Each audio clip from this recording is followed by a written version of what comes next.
नमस्ते बच्चों। तो अपन चैप्टर 3 के विद्युत धारा के महत्वपूर्ण प्रश्न करने वाला है। इसके अपन ऑब्जेक्टिव और फिल इन द ब्लैंक्स करने वाला है। तो देखते हैं एक एक करके। पहला प्रश्न अपने पास, धातु का ताप बढ़ाने पर उसका प्रतिरोध बढ़ता है। ताप बढ़ाने पर प्रतिरोध बढ़ता है क्योंकि विश्रांति काल क्या हो जाता है, कम हो जाता है। विश्रांति काल क्या हो जाता है, उसमें कम हो जाता है। तो पहले का जो अपना ऑप्शन आ जाएगा, क्या आ जाएगा, ए ऑप्शन आ जाएगा। अगला, किसी धातु का विशिष्ट प्रतिरोध निर्भर करता है। धातु का विशिष्ट प्रतिरोध निर्भर करता है, ताप पर निर्भर करता है। तो दूसरा भी हो गया। तीसरा, T डिग्री सेल्सियस और 0 डिग्री सेल्सियस तापमान पर प्रतिरोधों का संबंध होगा। ए है R बराबर R0 1 प्लस अल्फा टी। सर्दी के दिनों की अपेक्षा गर्मी के दिनों में कार का इंजन को चालू करने में सरल रहता है, क्योंकि कार की बैटरी का आंतरिक प्रतिरोध क्या होना चाहिए, घटना चाहिए। सर्दियों में घटना चाहिए। तो ताप के बढ़ने पर कम हो जाता है। आंतरिक प्रतिरोध ताप के प्रति बढ़ने पर क्या हो जाना चाहिए, कम हो जाना चाहिए। इसीलिए गाड़ी क्या हो जाती है, सर्दियों में चालू नहीं होती जल्दी, और गर्मी में अपने जल्दी चालू हो जाती है, क्योंकि ताप के बढ़ने पर आंतरिक प्रतिरोध क्या हो जाता है, कम हो जाता है। अगला, अपने को क्या बताना है, तार का प्रतिरोध। तार का प्रतिरोध क्या होता है, R equal to rho L upon A. अब रो की value m upon N square tau होती है, तो ऑप्शन अपना क्या आ जाएगा, सही आ जाएगा। प्रतिरोध का विलोम क्या होता है, चालकत्व। तो कौन सा ऑप्शन आएगा, द आएगा। चालकत्व होता है, चालकत्व कोई ऑप्शन यहाँ पे नहीं दिया हुआ है।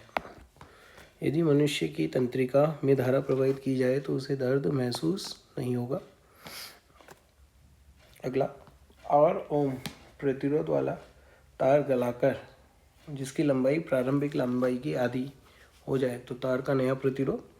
तार का प्रतिरोध क्या होता है अपना, R equal to rho L upon A. Rho तो वही रहे, लंबाई आधी हो गई।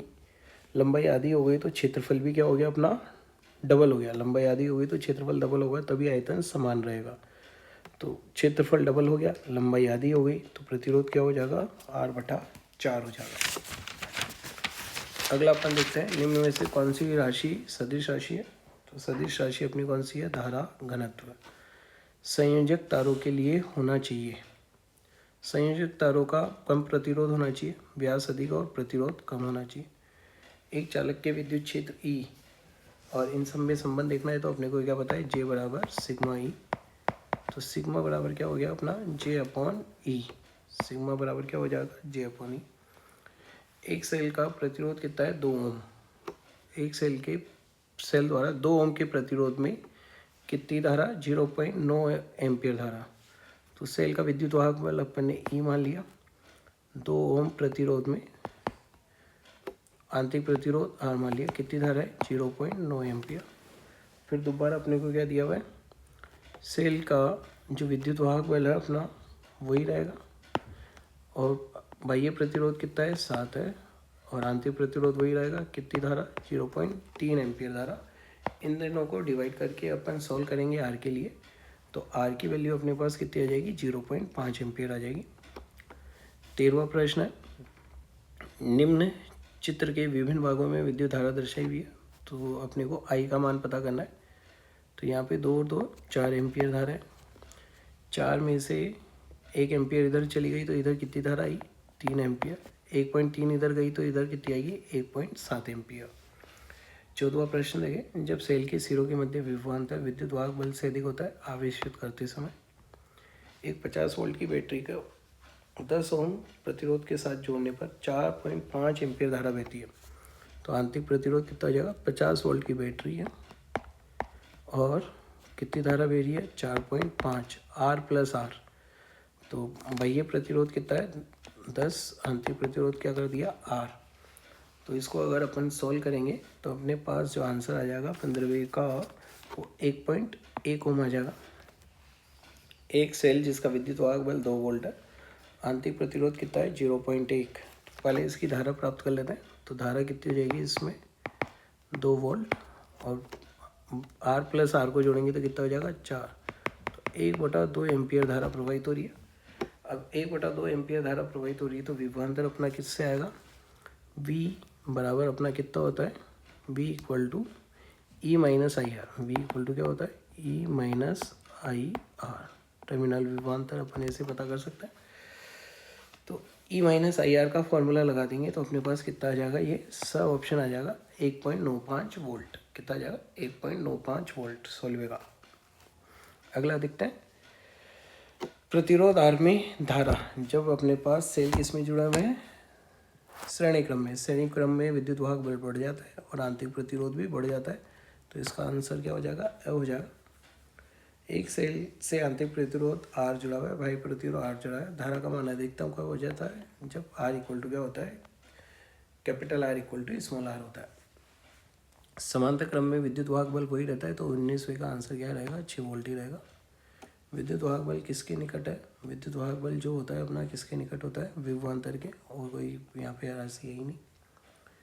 वीट स्टोन सेतु में तो P अनुपात Q बराबर क्या लगाएंगे यहाँ पे, संतुलित अवस्था में R अनुपात S। तो P की वैल्यू कितनी दी हुई है, 9/11 इक्वल टू 4/S। तो S की वैल्यू कितनी हो गई, 11 चौक 44/9। प्रतिरोध S के समांतर क्रम में, अभी प्रतिरोध अपने पास कितना दिया हुआ है, 6 के समांतर क्रम में अपने को किसको जोड़ना है, किसी प्रतिरोध को जोड़ना है। तो उसका मान पता करना है। तो 6 × x/6 + x इक्वल टू कितना होना चाहिए, 44/9। इसको सोल्व करेंगे तो अपने पास आंसर क्या आ जाएगा, आंसर आ जाएगा 21वें का। कौन सा कथन अशुद्ध है, व्हीटस्टोन सेतु अशुद्ध है, सही नहीं है। तो व्हीटस्टोन सेतु अधिकतम सुग्राही होता है जब, तो सही है ये तो कथन, ये कथन सही है। अशुद्ध सही है कथन। दूसरा, संतुलित व्हीटस्टोन सेतु में धारा मापी का स्थान बदलने पर प्रभावित होता है, तो ये कथन गलत है। अगला, किरचॉफ का प्रथम नियम आवेश संरक्षण पर आधारित है, तो ये भी सही है। और द वाला भी क्या है, विभव विभाजक, धारा नियंत्रक को किसके रूप में यूज कर सकते हैं, विभव विभाजक, ये भी सही है। तो अपना जो राइट ऑप्शन आएगा वो ब आएगा, क्योंकि अपने को पूछा क्या है, अशुद्ध कथन कौन सा है।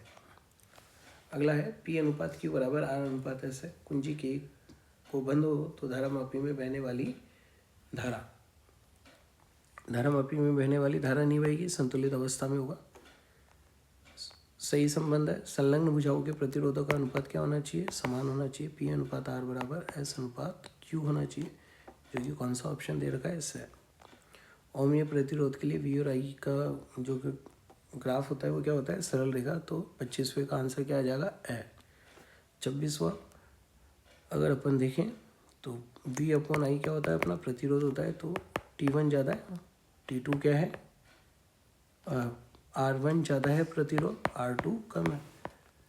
और प्रतिरोध ज़्यादा है तो टेम्परेचर भी ज़्यादा होना चाहिए, इसलिए T1 ज़्यादा होगा किससे, T2 से। तो ए ऑप्शन आ जाएगा। V/I करना है यहाँ पे। तो ΔV/ΔI 4/4 करेंगे तो आंसर कितना आ जाएगा, 1 ओम आर का 27वें के लिए। ΔV/ΔI यानी tan थीटा को बताता है। तो 28वें का आंसर अपना क्या आ जाएगा, इससे आ जाएगा।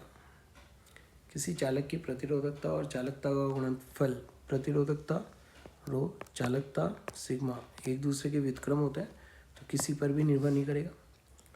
तांबे और जर्मेनियम को कमरे के ताप पर से ठंडा कर रहे हैं। ठंडा करने पर तांबे का प्रतिरोध क्या होता है, घटता है, और जर्मेनियम का क्या होता है, बढ़ता है। प्रतिरोध मापन के लिए आने वाला उपकरण है, व्हीटस्टोन सेतु से माप सकते हैं। दो प्रतिरोध XY एक ही पदार्थ के बने हुए, तार X की कुल लंबाई और वह त्रिज्या दुगनी है। X की लंबाई भी दुगनी है, त्रिज्या भी दुगनी है। तो प्रतिरोध क्या होता है अपना, ρL/A। लंबाई दुगनी होने से प्रतिरोध डबल हो जाएगा, लेकिन त्रिज्या दुगनी होने से प्रतिरोध क्या हो जाएगा अपना, नीचे आएगा। त्रिज्या दुगनी होने से क्षेत्रफल क्या हो जाएगा अपना, 4 गुना हो जाएगा। अब क्षेत्रफल 4 गुना होने से प्रतिरोध क्या रह गया अपना, आधा रह गया। तो आंसर क्या आ जाएगा, 32वें का आंसर आ जाएगा। अगला 33वां प्रश्न है, किसी चालक में धारा I होने पर मुक्त इलेक्ट्रॉन का अनुगमन वेग क्या है, I बराबर क्या होता है अपना, NeAVD। यदि दुगना अनुप्रस्थ काट क्षेत्रफल कर दिया तो धारा I हो गई, तो I का मान भी डबल हो गया 2I, और क्षेत्रफल का मान भी डबल हो गया, तो VD तो वही रह जाएगा। तो क्या हो जाएगा आंसर VD। अगला है अपना जो अपवावेग होता है उसकी कोटि क्या होती है 10⁻² सेंटीमीटर प्रति सेकंड।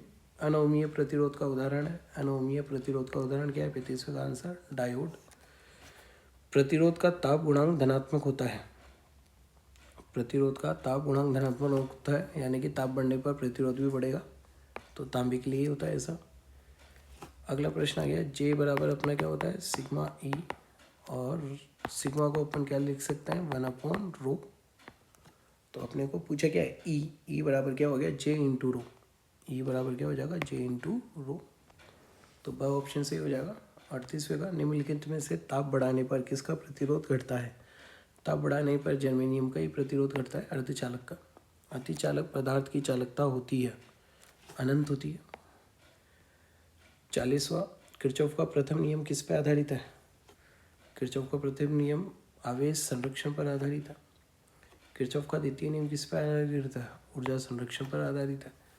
लघुपतित के मध्य विभवांतर कितना होगा 0 होगा। आई का मान बताना है 4 2 6 और 5 3 8, तो यहाँ से 2 एम्पियर धारा आनी चाहिए, तो 8 और 8 क्या हो गया बराबर हो गया, तो 2 एम्पियर। आई का मान कितना होगा 2 एम्पियर।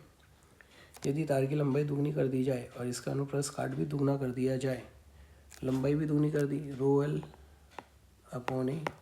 लंबाई दुगनी क्षेत्रफल भी दुगना कर दिया, प्रतिरोध क्या रहेगा वही रहेगा। 44 का आंसर क्या आ जाएगा वही रहेगा।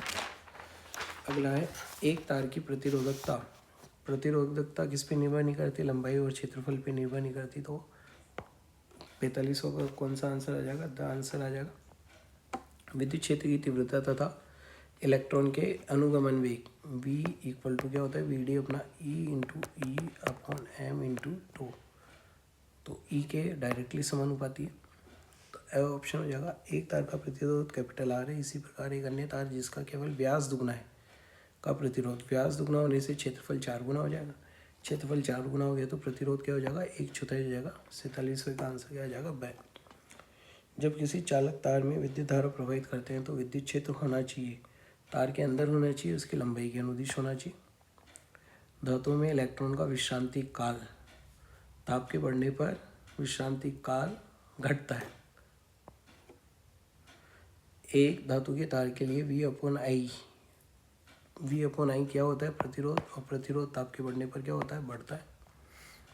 चालकता सबसे ज़्यादा किसकी होती है सिल्वर की, फिर उससे कम किसकी होती है कॉपर की, और सबसे कम किसकी होती है एल्युमिनियम की, तो वह ऑप्शन आ जाएगा। अनुगमन वेग का मान निर्भर नहीं करता है। अनुगमन वेग का मान तार के अनुप्रस्थ काट पे भी निर्भर नहीं करता, तार की लंबाई पे भी निर्भर नहीं करता, तो दोनों ऑप्शन आने चाहिए। कांस्टेंट एंड मैग्नीन मिश्र धातुओं का उपयोग, क्योंकि इनकी प्रतिरोधकता ज़्यादा होती है, उच्च प्रतिरोधकता है और अल्प प्रतिरोधकता ताप गुणांक, तो द ऑप्शन से आ जाएगा इसमें। 54 देखें अपन, एक सेल का विद्युत वाहक बल E वोल्ट और आंतरिक प्रतिरोध क्या है R है। बाह्य प्रतिरोध R यानी कि दोनों बराबर प्रतिरोध है, तो इसका मतलब बराबर बट रहे हैं विभवांतर, तो कितना हो जाएगा E/2 हो जाएगा। आंतरिक प्रतिरोध 55 में आंतरिक प्रतिरोध ज्ञात करने का सूत्र क्या है अपना E-V/V इंटू R, तो कौन सा ऑप्शन है ऑप्शन सही हो जाएगा। जब सेलों को समांतर क्रम में जोड़ा जाता है तो विद्युत वाहक बल तो वही रहता है, लेकिन आंतरिक प्रतिरोध घट जाता है जिससे धारा क्या हो जाएगी बढ़ जाएगी, तो वह ऑप्शन आ जाएगा। सेल का आंतरिक प्रतिरोध निर्भर करता है, प्लेटों के बीच की दूरी पर भी निर्भर करता है, सभी पे निर्भर कर रहा है। विद्युत वाहक बल परिपथ में नियत बनाए रखता है, विभवांतर बनाए रखता है। 12 वोल्ट विद्युत वाहक बल 4 सर्वसम सेल को समांतर क्रम में जोड़ रहे हैं, समांतर क्रम में विद्युत वाहक बल वही रहता है 12 वोल्ट ही रहेगा। सेल का आंतरिक प्रतिरोध है, सेल के विद्युत अपघट्य का प्रतिरोध है। 61वां, यदि व्हीटस्टोन के प्रयोग में गैल्वेनोमीटर व सेल को एक स्थान से दूसरे स्थान बदल दिया जाए तो संतुलन स्थिति पर कोई प्रभाव नहीं पड़ा रहेगा, संतुलन बिंदु बना रहेगा, वहीं बना रहेगा। अगला, संतुलित व्हीटस्टोन सेतु में Q और S को चेंज कर दें, P अनुपात Q बराबर क्या होता है R अनुपात S। Q और S को चेंज कर देंगे तो ये अनुपात भी क्या हो जाएगा चेंज हो जाएगा, एक तरफ Q आ गया एक तरफ S आ गया, तो ये सेतु अब संतुलित अवस्था में नहीं रहेगा, सेतु संतुलित नहीं रहेगा। अब आगे अपने क्या बचे हुए हैं, फिल इन द ब्लैंक्स बचे हुए हैं, वो भी अपन कर लेते हैं फटाफट। विद्युत क्षेत्र की अनुपस्थिति में दो इलेक्ट्रोडों के बीच सरल रेखीय क्रमागत कौन सा पथ होता है, सरल रेखीय। और विद्युत क्षेत्र की उपस्थिति में सरल रेखीय नहीं होगा, सरल रेखीय नहीं होगा। के समय विभवांतर आवेशित करते समय सेल का विभवांतर क्या हो जाता है, बढ़ जाता है। 6 एक समान सोल को समांतर क्रम में जोड़ रहे हैं तो विद्युत वाहक बल 6 वोल्ट ही होगा, कि समांतर क्रम में वही रहता है। व्हीटस्टोन सेतु का उपयोग अज्ञात प्रतिरोध ज्ञात करने में, अज्ञात प्रतिरोध का पता करने में होता है। अपवन वेग की कोटि अभी अभी अपन ने देखा था 10⁻² सेंटीमीटर प्रति सेकेंड। दिशा के आधार पर धारा घनत्व कौन सी राशि है, सदिश राशि है। ओमीय प्रतिरोध के लिए क्षैतिज अक्ष पर विद्युत धारा, इधर धारा हो गई और इधर क्या है V, तो ये क्या हो गया अपना R होगा। तो ढाल किसको बताएगा, प्रतिरोध के तुल्य होगा। tan थीटा किसके इक्वल है अपना, प्रतिरोध। प्रतिरोधकता का व्युत्क्रम क्या होता है अपना, चालकता। किरचॉफ का द्वितीय नियम किस पर आधारित है, ऊर्जा संरक्षण पर आधारित है। व्हीटस्टोन सेतु की संतुलित अवस्था में धारा मापी से होकर प्रवाहित धारा का मान कितना होता है, 0 होता है। एकांक समय में प्रवाहित आवेश को क्या बोलते हैं, विद्युत धारा कहते हैं। औसत वेग जिससे इलेक्ट्रॉन विद्युत क्षेत्र के विपरीत दिशा में आगे बढ़ते हैं, धन सिरे की ओर बढ़ते हैं, वो क्या कहलाता है, अपवाह वेग। चालक के इकाई काट क्षेत्रफल में से प्रवाहित विद्युत धारा को एकांक काट विद्युत क्षेत्रफल से प्रवाहित धारा को क्या बोलते हैं, धारा घनत्व। क्या कहते हैं अपन, धारा घनत्व। चालकता का व्युत्क्रम क्या है, प्रतिरोधकता।